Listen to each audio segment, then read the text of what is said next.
que él aceptó a tener la meditación esta noche. Sabemos que él es un hombre muy ocupado, pero bueno, hizo un lugarcito ahí para estar con nosotros esta noche. El tema es Nunca sin ti. Así que el tiempo restante a cargo del pastor.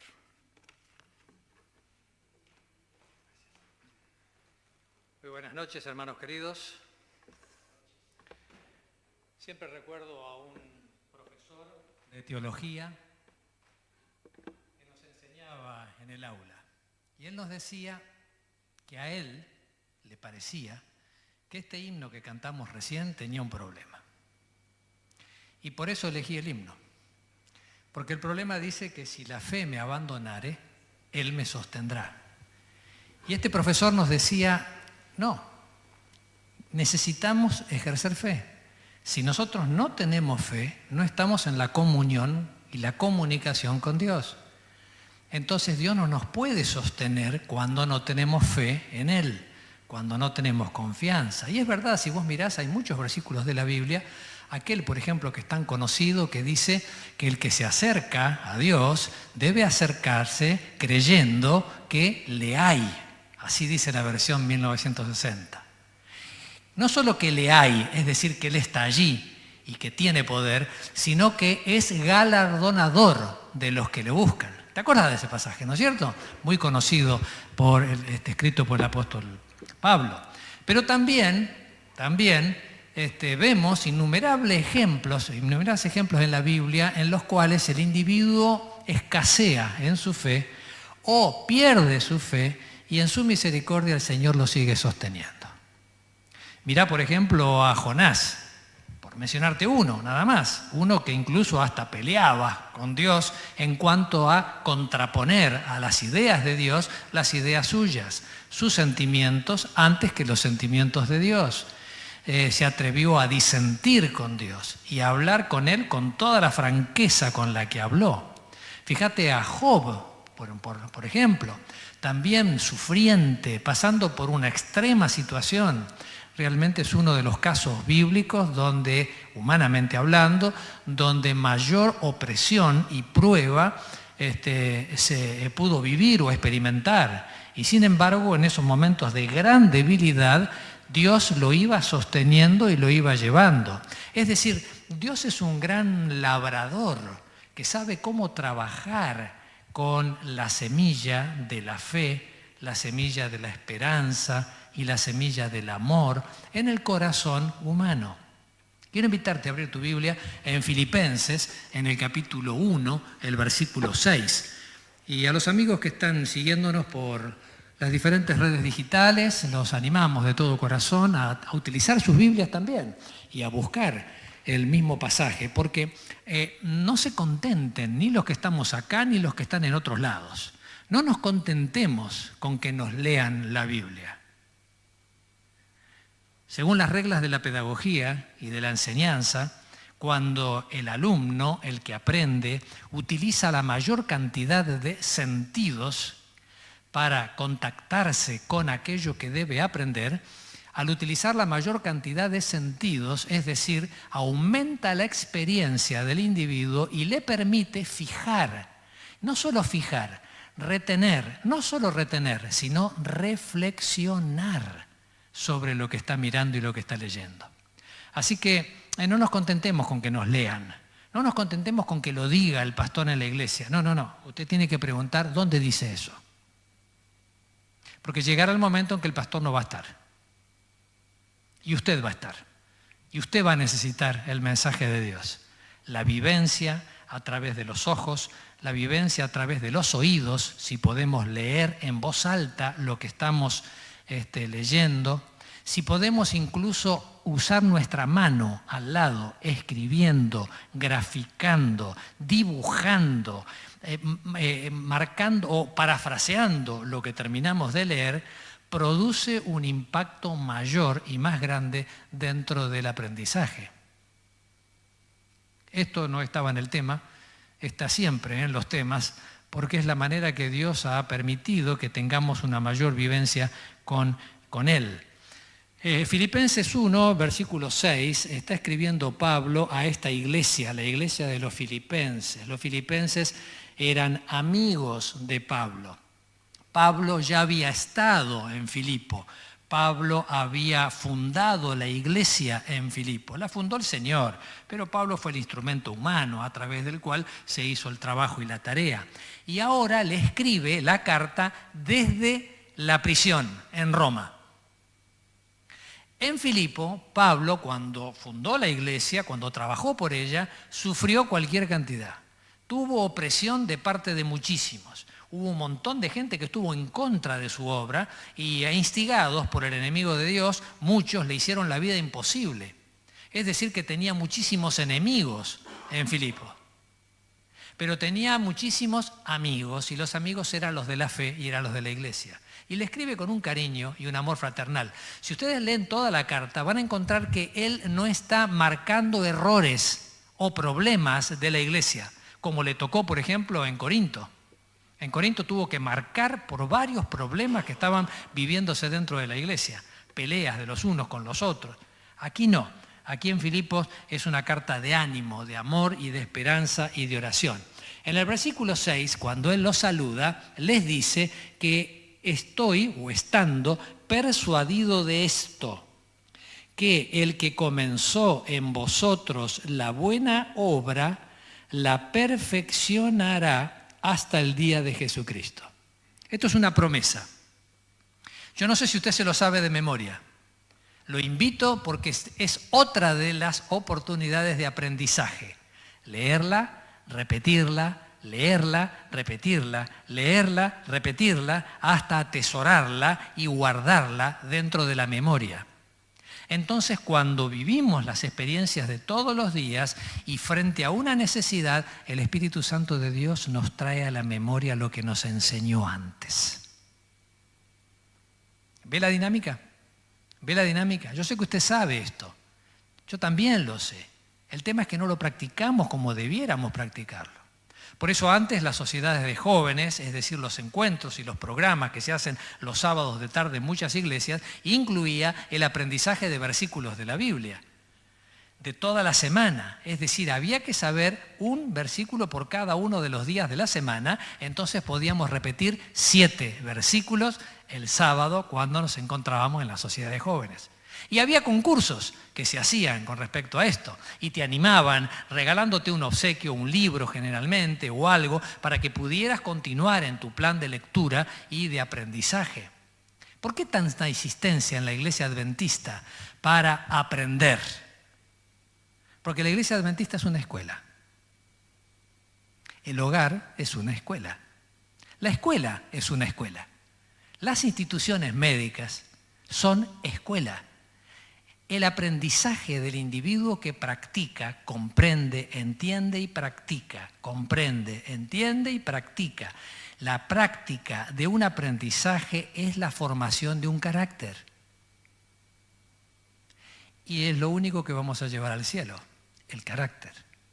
Por eso Jesús dijo en su oración sacerdotal en Juan capítulo 17, dijo, esta es la vida eterna.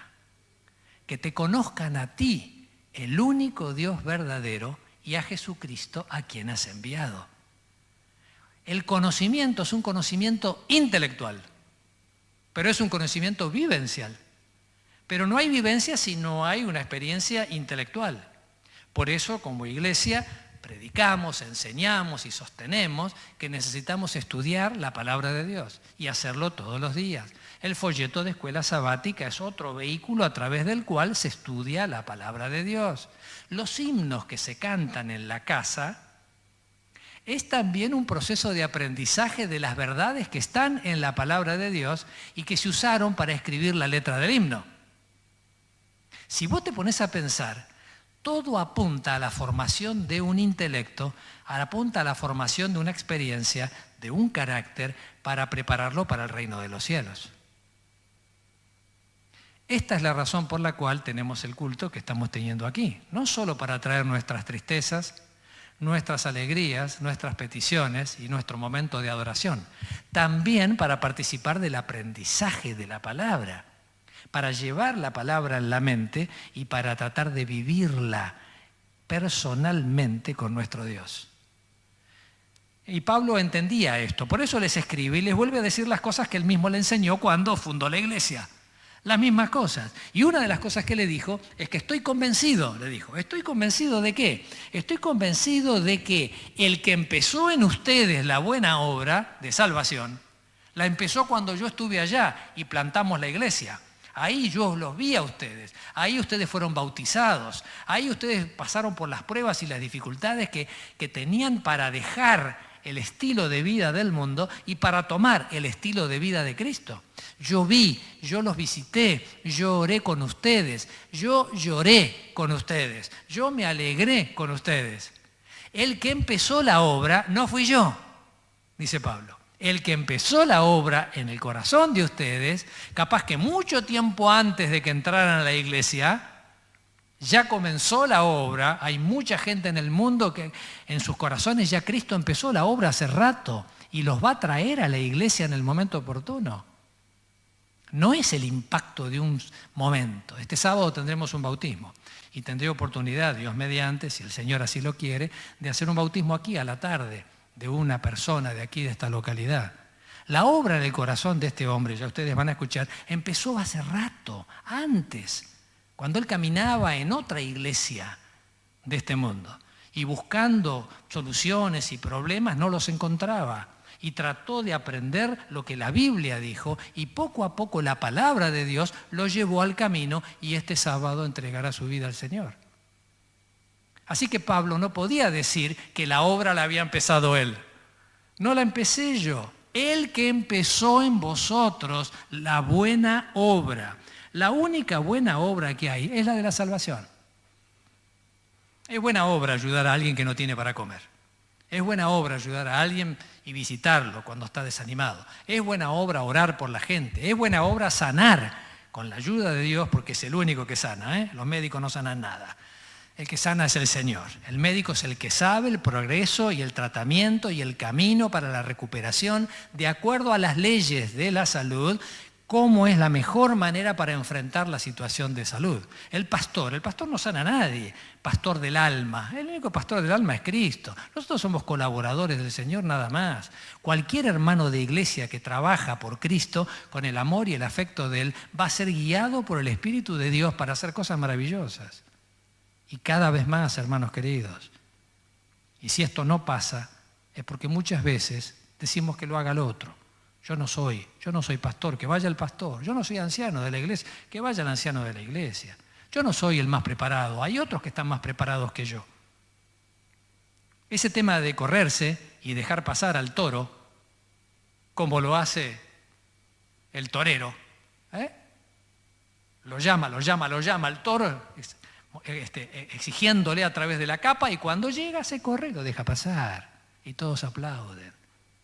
Ese estilo de vida no es el que Jesús nos enseñó. La vida hay que aprovechar las oportunidades que están porque es ahora el momento. Ahora es cuando el Señor quiere utilizarme para hacer algo. Ahora es que tengo que decir que sí, aunque no entienda por qué. Dejémonos llevar, hermanos, dejémonos llevar por el poder de Dios. Él sabe cómo dirige.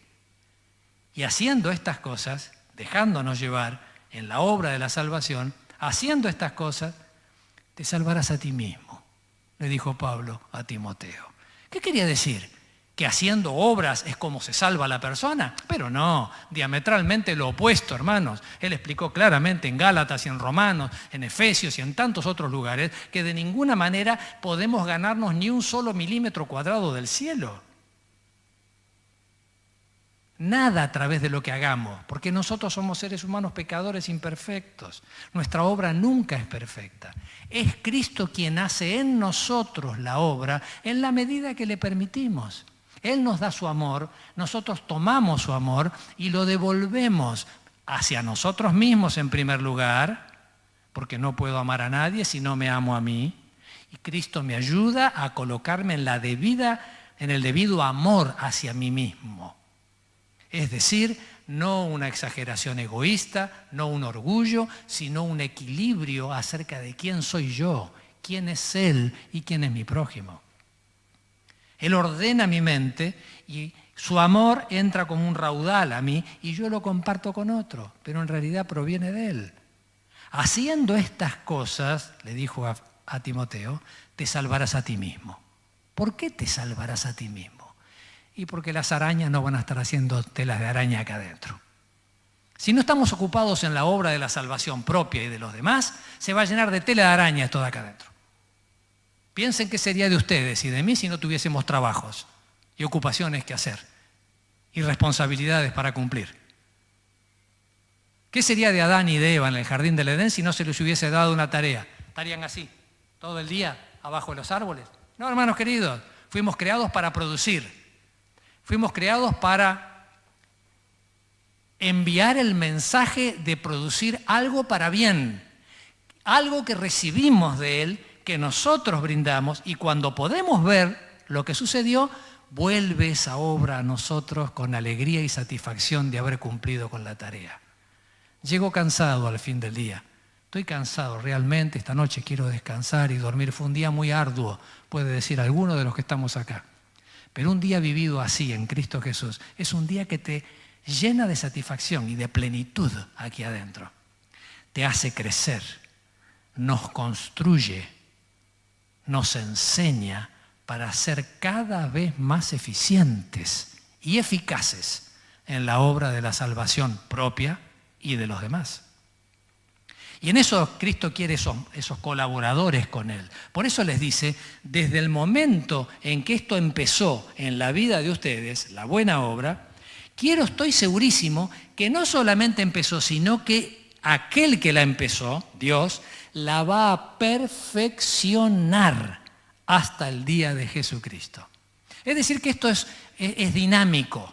Estos verbos que están acá en el idioma original están en un estado perfecto, es decir, que se mantiene en la acción a medida que pasa el tiempo.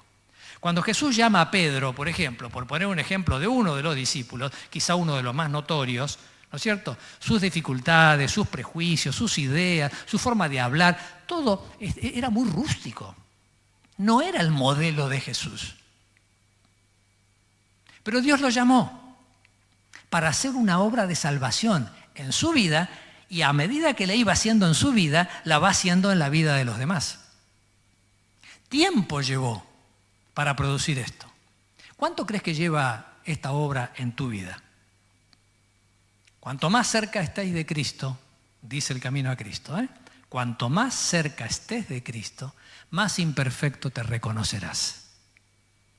Porque más claramente verás cómo sos a la luz de quién es Él. Si no tenemos una idea de humildad sobre nuestra vida propia, si no vemos nuestra imperfección, algo está pasando. Significa de que nos estamos alejando de Jesús. Cuando el yo ocupa el primer lugar, cuando soy yo el que llevo adelante el trabajo, cuando salgo yo felicitándome, ilustrándome las uñas después de la obra hecha, o mirando a los demás diciéndoles, ¿vieron? ¿Vieron cómo hice? Si quieren después les explico cómo se hace. Cuando estamos en esa actitud, estamos trabajando sin Cristo. Puede ser que por la misericordia de Dios hayamos hecho bien. Puede ser que el efecto haya sido bueno en lo que se hizo, pero la obra no fue del Señor. El Señor quiere que el instrumento sea humilde en la mano de Él. Es la mano de Dios la que realiza la obra, no el instrumento. Dios puede usar 1000 instrumentos distintos, incluso los que no fueron creados todavía, y que cada día nace uno nuevo, ¿no es cierto, doctora? En todas partes del mundo nace uno, a cada ratito. No sé cuál es la estadística mundial, pero van naciendo y naciendo y naciendo instrumentos nuevos. Dios tiene tantos instrumentos para trabajar. De ninguna manera uno ocupa el primer lugar. Pero cuando uno entra con humildad y le dice a Dios, Señor, vamos a trabajar, ¿vale? Decime qué querés que hagamos. Empezamos el día. Vamos a hacer algo, Señor, hoy. Ayúdame a sentirme útil hoy. Y permití que pueda volver con alegría después de haber hecho la obra que se pudo hacer. Porque vos sos el que haces la obra. Yo soy el que te ayudo. No soy yo quien hace la obra y vos sos el que me ayudás. No. Vos sos el que haces la obra. En ti vivimos, nos movemos y somos. Y entonces, Señor, yo soy tu colaborador. Úsame en tu misericordia para que yo pueda sentirme feliz al lado tuyo. Construíme en el servicio, construíme en el amor, para que pueda estar más cerca tuyo. Cuando el padre le enseña a una criatura a caminar, que tiene unos pañales bastante importantes en la parte de atrás y que generalmente tiende a caer hacia atrás, de cola en el suelo. Cuando uno empieza con eso, yo recuerdo con mis hijos, ¿no? La doctora que está allá nos ayudó muchísimo en aquellas épocas con los niños en crecimiento, ¿no? Desde el mayor hasta la más pequeña. Y la verdad es que uno aprende allí la noción. Primero aprende lo que es un dolor de espalda, ¿no es cierto? Por estar agachado en esta postura para llevarlo cuando comienza a caminar. Aprende uno eso, ¿no? Además de esto otro que también, ¿no es cierto? Fuerza la cintura y todo lo demás. Pero bueno, somos jóvenes quizá y lo hacemos. Pero la criatura tiene un impulso interior que lo lleva a moverse. Si no le enseñás a caminar vos, a alguien se lo va a enseñar y si no lo va a hacer sola. Primero desde la quietud. Mueve apenas las manos y las piernas. Después, luego que avanza con eso, va un poco más y ya comienza a tender a darse vuelta. Cuidado, porque se puede ir abajo. Cuidado. Me acuerdo cuando mi señora, ¿no es cierto?, los tenía en esa edad que querían empezar a moverse, habíamos hecho una maquita nosotros así y la poníamos en el piso, porque ya los primeros esos movimientos nos mostraban de que ya quería darse vuelta. Y en una distracción, bien pudiera parar al piso, pero que esté allá y no de arriba de una mesa, ¿no? Y luego entonces, a medida que se movían para caminar, veíamos que tenía una fuerza y unas ganas, y una fuerza y unas ganas, y se caía sentado. Y otra vez una fuerza, y uno se cansa. Ya está, parala, ya está, vamos a practicar mañana de vuelta. No hay forma. Quiere seguir, quiere continuar, quiere avanzar, quiere hacer. Atiende sus necesidades básicas, primarias, y luego inmediatamente quiere la acción. ¿Por qué? Porque es un proceso. Qué paciencia que tiene el padre y la madre si quieren educar bien a un niño y quieren formarlo en estas cosas de la vida. Porque caminar y moverse es fundamental y es vital.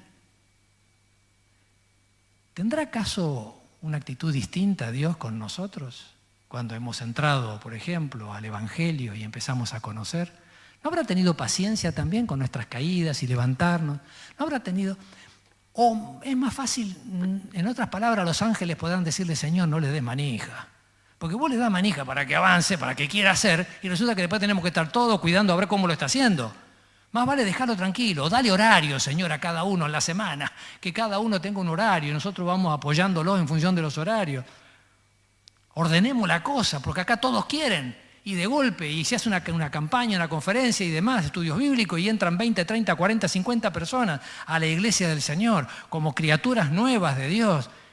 Y entraron ya a la iglesia del Señor. Entonces, ¿qué tiende a hacer la iglesia? Y ya está, estos entraron. Ahora vamos a seguir buscando otros que no entraron. Y hay que atenderlos. Hay que acompañarlos, hay que explicarles, hay que hablar con ellos, hay que conversar con ellos, porque están creciendo, se están desarrollando. Poco a poco, no importa si tienen barba y bigote, no importa si son pelados, no importa si tienen cabellos blancos, están aprendiendo el camino de la salvación, la obra de la salvación. Y Pablo dice: yo estoy persuadido, en otras palabras, estoy reconvencido que aquel, no yo, no la iglesia, aquel que empezó la obra en vosotros, la perfeccionará. Y él escribe desde la cárcel. Y ya no sabe qué es lo que está pasando en esa iglesia, no los ve, no sabe qué pasó con el hermano fulano que trabajaba, que perdió el trabajo, no sabe qué pasó con el hermano mengano que estaba enfermo. Lo último que había escuchado acerca de aquella familia era que se trasladaba a otra ciudad, y le falta todo el conocimiento, le falta todo. No puede ser un seguidor, no puede hacer todas las cosas, no es él quien dirige las cosas. A ver, los que tienen más años acá saben que antiguamente los juguetes los construíamos en la casa. O lo construía tu papá, o lo construía tu tío, o alguien. Había un juguete que se usaba, muy bueno, que se hacía con un alambre bastante gruesa, que tenía una forma que salía de la mano, el alambre, y cuando llegaba allí abajo, la parte de abajo, formaba así como una C, formaba una C. Y entonces una rueda de bicicleta, sin cámara, sin la cubierta, solamente el aro de la bicicleta, se la ponía en pie, se la paraba y con el alambre se la empujaba. Y como el alambre hierro con hierro patinaba, entonces uno tenía oportunidad de hacer equilibrio y de llevar la rueda. Me miran con cara rara. Entiendo a los más jóvenes, pero ¿será que alguno de ustedes no tuvo eso? ¿Puedo ver la mano si alguien conoció este instrumento? Bien. Los más experimentados levantamos la mano. Doctor? No los más experimentados. Un juego hermoso. Pregunto, ¿cómo crees que Dios nos va llevando en la vida? No somos una rueda de bicicleta. Nos creó pensantes, con capacidad, con voluntad, con decisión, pero con la capacidad de practicar, con la capacidad de perseverar, con la capacidad de ensayar y errar. Ensayar, errar, que salga bien, hasta que se transforme en un aprendizaje por reflexión. Entonces pienso cómo deben ser las cosas, porque ya aprendí, y lo aplico. Estas son leyes de la vida, son las más simples leyes de la vida que todos vivimos. No importa si hacemos una pizza, no importa si lustramos un piso, o no importa si estamos trabajando armando este techo, como me acuerdo don Rubén, ¿no es cierto?, Ramos, cuando estaba colgado por acá afuera, armando la construcción de esta iglesia. Hay un proceso y Dios quiere que aprendamos el camino del proceso. No tenemos tiempo para desanimarnos. No tenemos tiempo para quedarnos en el camino por las cosas que no salen bien. Pablo estaba en la cárcel y les estaba hablando de que necesitaban continuar, porque en esa actitud de continuar es cuando Dios perfecciona a la persona. Perfecciona la fe, perfecciona la esperanza, perfecciona el amor. Dios es un gran maestro, sabe cómo hace las cosas. No creas que alguna prueba o dificultad vienen a tu vida solamente porque ¿qué pasó acá? ¡Qué desastre! ¿Alguna cosa estoy haciendo mal? ¿Algo? Pedro ya lo dijo. Cuando les sobrevenga la prueba, recuerden que los hermanos de ustedes en todas partes del mundo están padeciendo las mismas cosas. No piensen que son ustedes. Y Dios utiliza esto para la formación del carácter. A Job llegó el momento en que le preguntó, a Job, Dios le preguntó, perdiste los animales, perdiste los camellos, perdiste las ovejas, perdiste todo lo que tenías, las cabras, los cabritos, perdiste a tus hijos, perdiste a los hijos de tus hijos, perdiste a tus nueras, perdiste a tus yernos, perdiste a tu esposa, perdiste la salud. Job, ¿me amás?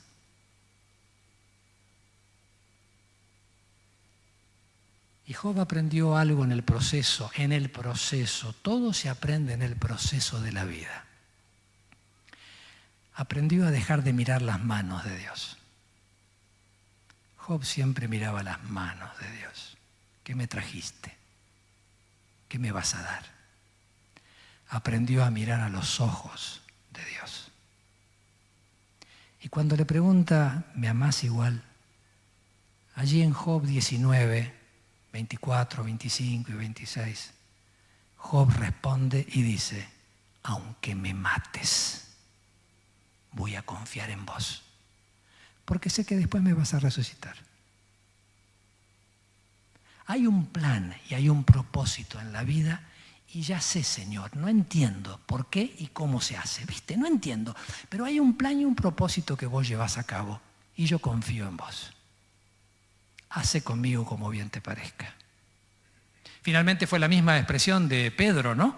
Cuando le preguntó por primera vez si lo amaba, más que a los otros. Y después le volvió a preguntar otra vez si lo amaba, ¿no es cierto? Realmente. Y después le volvió a preguntar otra vez, ¿me querés?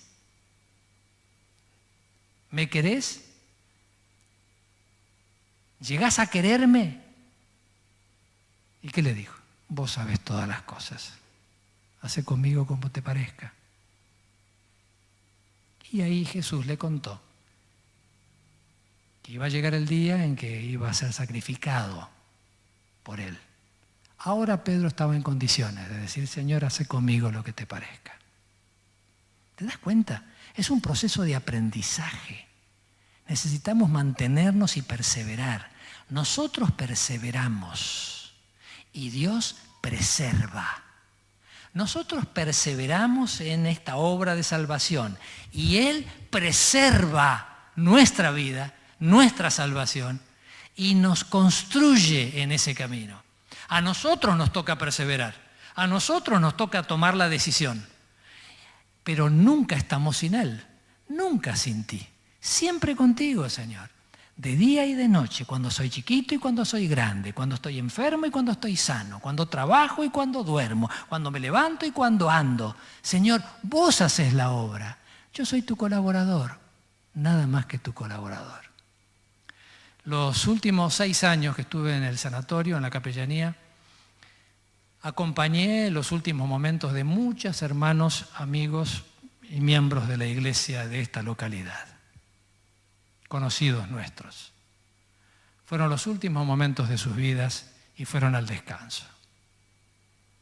Siempre traté de preguntarles si estaban, después de conversar el tema, después que ellos mismos me decían, pastor, veo que mi vida ya llega al final. En esas charlas pastorales íntimas siempre les pregunté si tenían el pasaporte. Siempre les decía, no se vaya sin el pasaporte. ¿Tiene el pasaporte? ¿Tenés el pasaporte? ¿Vos tenés el pasaporte? Yo tengo el pasaporte. El pasaporte está allí en 1 de Juan 1:5. La sangre del Señor Jesucristo nos limpia de todo pecado. Ese es nuestro pasaporte. Necesitamos tomar el pasaporte, hacerlo nuestro. Nunca sin ti, Señor. Nunca sin ti. Ese pasaporte es mío. Vos me lo diste. Ahí está escrito mi nombre. Porque en realidad el pasaporte lo expedís vos. Vos sos la autoridad que das el pasaporte. No es por mi mérito que yo recibo el pasaporte. Es por tu mérito, justamente. La sangre del Señor Jesucristo me limpia de todo pecado. Estos son los pasajes que necesitamos grabar acá en esta cabecita. Faltaría escribirlo. Haría falta ponerlo en un papelito pegado en la heladera.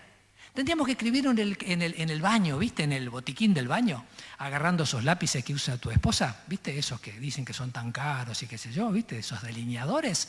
Y dale nomás, meter en el vidrio del botiquín, para que lo mires, para que lo veas, para que te lo recuerdes, para que sepas que en Cristo tenés que poner tus ojos, para que Él pueda hacer la obra y vos puedas perseverar en Él. Él reanuda las fuerzas adentro de uno.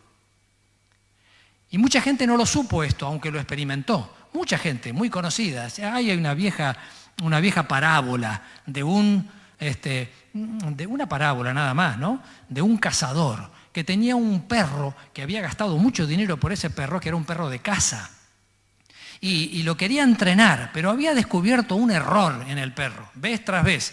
Así que llamó nuevamente al entrenador y le dijo, mirá, vení, acompañanos, vamos a salir a cazar, pero fíjate lo que hace. El perro salía, y salía detrás, ¿no es cierto?, de una huella, la huella de un ciervo. Y comenzaba a andar por el camino, siguiendo la huella del ciervo. Y llegaba un momento en que veía otras pisadas, y se desviaba, y agarraba la huella de una zorra, y se iba siguiendo la huella de una zorra. Y ellos iban detrás para ver qué hacía. Y luego se distraía, y agarraba y encontraba a lo mejor la huella de una liebre, y se iba detrás de la huella de la liebre, habiendo perdido al ciervo, habiendo perdido a la zorra, no habiendo encontrado ninguno, ahora iba detrás de la perdiz. Y así iba hasta que finalmente iba detrás de una ardilla y se quedaba ladrando en la puerta de entrada de la cuevita de la ardilla. Esta parábola enseña que no podemos vivir así, de esa manera. Necesitamos perseverar en el punto en el que tenemos que ir. No nos distraigamos en la vida con una cosa, con otra y con otra. Vamos adelante en la semejanza a Cristo. Hay cosas que deben ser aprendidas y cambiadas aquí adentro. Esas son las que en mi camino me indican. Y en tu camino indicarán otras cosas. El Espíritu de Dios te ayudará. Y el carácter de Cristo, que es el modelo que seguís vos y yo, nos indicará cuál es y qué es lo que tenemos que hacer. Los días de la vida se van, ¿eh? Algunos de ustedes no estaban jubilados antes, ya están jubilados, ¿eh? Yo también. ¿Te das cuenta? La vida se va porque la vida es tiempo. Y necesitamos ir detrás de lo que más llama a lo que es la obra de Dios en nuestra vida. Haciendo estas cosas, te salvarás a ti mismo. En otras palabras, te mantendrás en el camino que te he puesto. ¿Para qué? Para que a su vez en ese camino que vos vas caminando para la superación propia, vas a encontrar y te voy a poner en el camino a muchos otros para que puedas ayudar. No solo con el ejemplo, también con las palabras, con el afecto, con la paciencia, con el cariño. Y te voy a poner pruebas y dificultades, a ver cómo las pasás, a ver cómo las enfrentás. No todo va a ser fácil, no todo va a ser simple. Va a haber cosas que no van a salir bien, va a haber obras que va a haber que desarmarla y volver a armarla otra vez. Allá está Jorge ahí atrás, ¿no es cierto? ¿Cuántas obras tuvo que hacer y deshacer? Obras, yo recuerdo una grande que se hizo aquí al lado, ¿no es cierto?, en la universidad cuando él estaba a cargo. Cosas que no salían bien, cosas que habían hecho otras empresas que habían venido, no funcionaron, no salieron y hubo que rehacer, hubo que acomodar, hubo que ajustar. La vida es un permanente ajuste, nunca sin ti. Siempre contigo, Señor. Me gusta siempre, y por eso quiero mencionarlo, a Abraham Lincoln. Escuchen bien, por favor. Es breve nomás lo que les voy a decir. Su vida fue una vida de reveses y de fracasos. Uno de los grandes hombres que se menciona en la historia estuvo lleno de problemas. En 1932 perdió el trabajo. Lo derrotaron en ese mismo año en la candidatura para el estado de Illinois. En 1833, un año después, fracasó en los negocios, se fundió. En 1835 se murió la novia. Ya está, ya con estas 4 cosas que te dije, está como para desanimarse, ¿no? Ya lo tendríamos acá en la iglesia con pedidos de oración para que el hermano, por favor, o en la casa porque no viene a la iglesia porque está desanimado. En 1836 padeció una severa crisis nerviosa. En 1838 fue derrotado otra vez en las elecciones de la legislatura de su estado. En 1843 fue derrotado en las elecciones al Congreso Nacional. Hasta ahora todas pálidas, la que te dije, ¿eh? 1843, de 1832 al 43, 12 años de fracasos. ¿Y vos cuándo vas a lograr algo? En 1846 tuvo como una luz de ánimo para su vida. Fue elegido miembro del Congreso. En 1848 perdió las reelecciones. En 1854 perdió las elecciones a senador. En 1856 fracasa en las elecciones a vicepresidente. En 1858 no fue elegido como senador, otra vez. Mirá cómo pasan los años, mirá cómo se va la vida. Uno puede decir, no, yo ya no sirvo para esto, yo me voy a hacer otra cosa. Otro puede decir, che, vos la verdad que fracasás una detrás de la otra, ¿cuándo te va a ir bien? 1860 fue elegido como el presidente del país.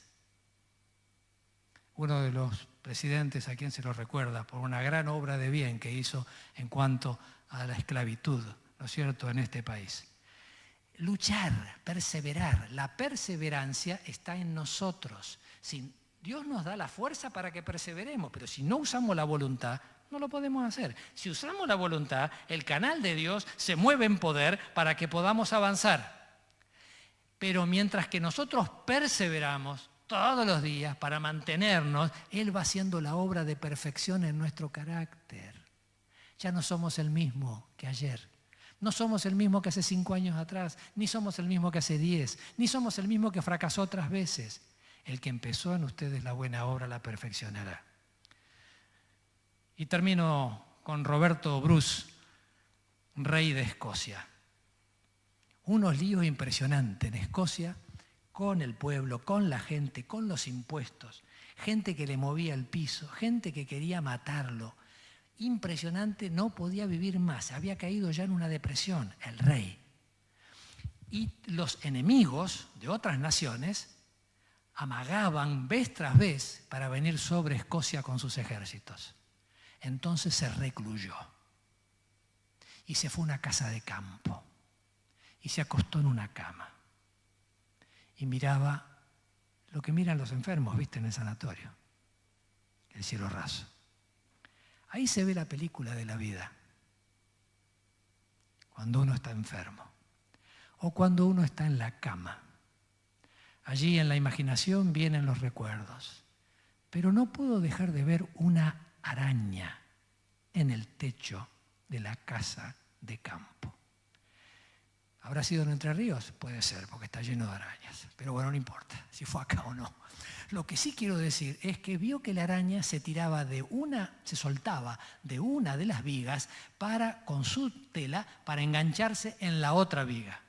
Quería establecer el nexo entre ambas porque allí iba a construir el diagrama de su tela de araña. Se lanzó la primera vez y quedó colgando hasta que logró parar. Cuando se detuvo en el péndulo, volvió a subir otra vez sobre su propia tela, volvió a colocarse nuevamente en el lugar y se lanzó otra vez hacia el otro lado, errando nuevamente. 2 veces, 3 veces, 4 veces, 5 veces, 6 veces, todo el tiempo. Y le pasaba lo mismo, y tardaba un montón para volver otra vez al punto inicial, para volver a hacerlo.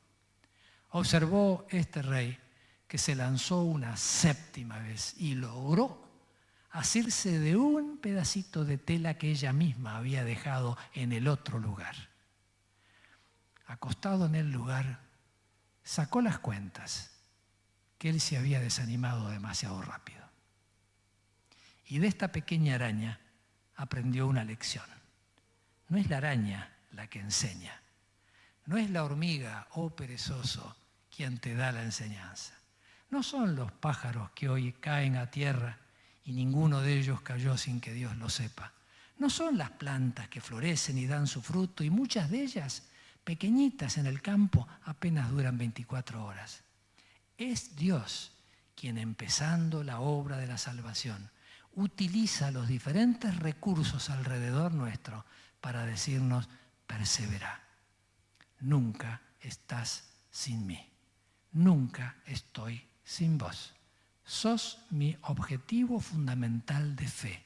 Déjame seguir trabajando, porque el que empezó en vosotros la buena obra, la perfeccionará hasta el día de la venida de Jesús. El Señor les bendiga, hermanos queridos.